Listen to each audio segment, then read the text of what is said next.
June 21 അന്താരാഷ്ട്ര യോഗാ ദിനം. യോഗ ചെയ്യുന്നതിന്റെ ആവശ്യകത എന്താണെന്ന് നമ്മൾ പല വീഡിയോയിൽ പല പ്രാവശ്യമായിട്ട് പല വർഷങ്ങളായിട്ട് പറയാറുണ്ട്. ജീവിതശൈലി രോഗങ്ങൾ കൂടി വരുന്ന കാലഘട്ടമാണ്. നമ്മൾക്ക് പ്രായഭേദമന്യേ ഒരുപാട് ആളുകൾക്കാണ് അസുഖങ്ങൾ. യൂറിക് ആസിഡിന്റെ അസുഖം, പ്രഷർ, ഷുഗർ, കൊളസ്ട്രോൾ, അങ്ങനെയുള്ള പല പല കാര്യങ്ങൾ. അത് മാത്രമല്ല, നമ്മളെല്ലാ മനുഷ്യർക്കും മാനസിക സംഘർഷങ്ങളുണ്ട്. കാരണം വെച്ചാൽ പ്രശ്നങ്ങളില്ലാത്ത മനുഷ്യരല്ല, ഒരിക്കലും പ്രശ്നങ്ങൾ തീരുമില്ല. ആ പ്രശ്നങ്ങളെ ചിരിച്ചുകൊണ്ട് എങ്ങനെ നമ്മൾക്ക് തരണം ചെയ്യാം എന്നുള്ളതാണ് യോഗ പോലുള്ള വ്യായാമത്തിലൂടെ നമുക്ക് കൊണ്ടുവരാൻ കഴിയുന്നത്. യോഗ ചെയ്യുമ്പോൾ മനസ്സും ശരീരവും ഒരുപോലെ തന്നെ പാകപ്പെടുത്തിയെടുക്കാൻ കഴിയും. നിസ്സാര കാര്യങ്ങൾക്ക് വരെ മാനസിക സംഘർഷങ്ങളും പിരിമുറുക്കങ്ങളും കൊണ്ട് മദ്യത്തിനും മയക്കുമരുന്നും അഡിക്റ്റ് ആകുന്ന ഒരു പുതിയ തലമുറയെ നമ്മൾ ഡെയിലി കാണാറുണ്ട്. പക്ഷേ ഏറ്റവും മനോഹരമായിട്ട് ഉള്ളൊരു കാര്യം എന്താണെന്നറിയോ? ഈ മദ്യവും മയക്കുമരുന്നും അല്ല യഥാർത്ഥ ലഹരി. നമ്മൾ ശരിക്കും രാവിലെ എണീക്കുക, വളരെ രാവിലെ സൂര്യോദയത്തിൽ തന്നെ എണീക്കാൻ കഴിയുമെങ്കിൽ ഏറ്റവും നല്ലത്. അതുപോലെ ഒരു 10 മണി 12 മണി വരെയൊക്കെയാണ് കിടന്ന് ഉറക്കം വരാതെ രാത്രി മൊബൈൽ നോക്കിയിരിക്കുക. 1 മണിക്കൊക്കെ ഉറങ്ങുന്ന ആൾക്കാരുണ്ട്. അപ്പൊ നമ്മൾ നേരത്തെ ഉറങ്ങുക, നേരത്തെ ഉണരുക, സൂര്യോദയത്തിൽ തന്നെ ഉണരാൻ കഴിഞ്ഞാൽ നല്ലത്. അത് കഴിഞ്ഞ് അത്യാവശ്യം എക്സസൈസ്, യോഗ പോലുള്ള കാര്യങ്ങളാണ് വളരെ പെർഫെക്റ്റ്. നമ്മൾക്ക് മാത്രമായിട്ടുള്ള കുറച്ച് സമയം നമ്മൾ മൊബൈൽ നോക്കുന്നുണ്ട്, നമ്മൾ വായിക്കുന്നുണ്ട്, അതല്ല നമ്മുടെ സമയം.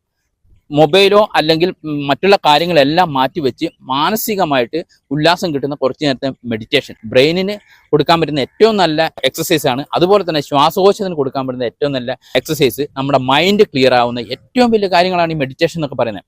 അപ്പൊ നമ്മൾ പെട്ടെന്ന് യൂട്യൂബ് കണ്ടിട്ട് നിങ്ങൾ യോഗ ചെയ്യണം എന്നല്ല പറയുന്നത്. ഒരു ട്രെയിനറെ, ഒരു ഗുരുനാഥനെ കണ്ട് ബേസിക് കോഴ്സ് നമ്മൾ അറിയണം. അത് അറിഞ്ഞിട്ട് വേണം യോഗ ചെയ്യാൻ. ഒരു ദിവസം നമുക്ക് കംപ്ലീറ്റ് ഹാപ്പി ആയിരിക്കും. എല്ലാ പ്രശ്നങ്ങളും തരണം ചെയ്യാനുള്ള ഒരു കഴിവ് നമുക്കുണ്ടാവും. ചിതയിൽ നിന്ന് എഴുന്നേൽക്കാം, പക്ഷെ ചിന്തയിൽ നിന്ന് എഴുന്നേൽക്കാൻ കഴിയില്ല എന്നൊരു വേർഡുണ്ട്. കാരണം നമ്മുടെ ചിന്തയാണ് ഈ പ്രശ്നങ്ങൾ മുഴുവൻ. നമ്മൾ ആവശ്യത്തിൽ കൂടുതൽ ചിന്തിച്ച് ഇനി വരാനുള്ള കാര്യങ്ങളും കഴിഞ്ഞു പോയ കാര്യങ്ങളും ഒക്കെ ചിന്തിച്ച് ആകെ മനുഷ്യന്റെ മൈൻഡ് ആകെ ഡിപ്രഷൻ ആക്കിക്കൊണ്ടിരിക്കുകയാണ്. അപ്പോൾ നമ്മൾ എന്താ ചെയ്യേണ്ടത്? വരാനുള്ളതിനെ കുറിച്ച് നമ്മളിങ്ങനെ ആലോചിക്കേണ്ട കാര്യമൊന്നുമില്ല, കഴിഞ്ഞു പോയതിനെ കുറിച്ചും ആലോചിക്കേണ്ട കാര്യമൊന്നുമില്ല. ഇപ്പൊ ഈ ഒരു സമയം മാത്രമാണ് നമ്മുടെ സ്വന്തം.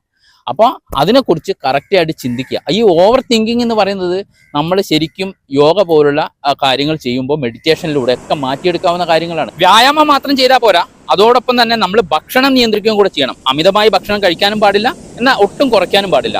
പ്രോട്ടീൻ കൂടിയ ഭക്ഷണങ്ങൾ നന്നായിട്ട് കഴിക്കുക എന്നുള്ളതാണ് ഇതിന്റെ ഏറ്റവും വലിയ കാര്യം.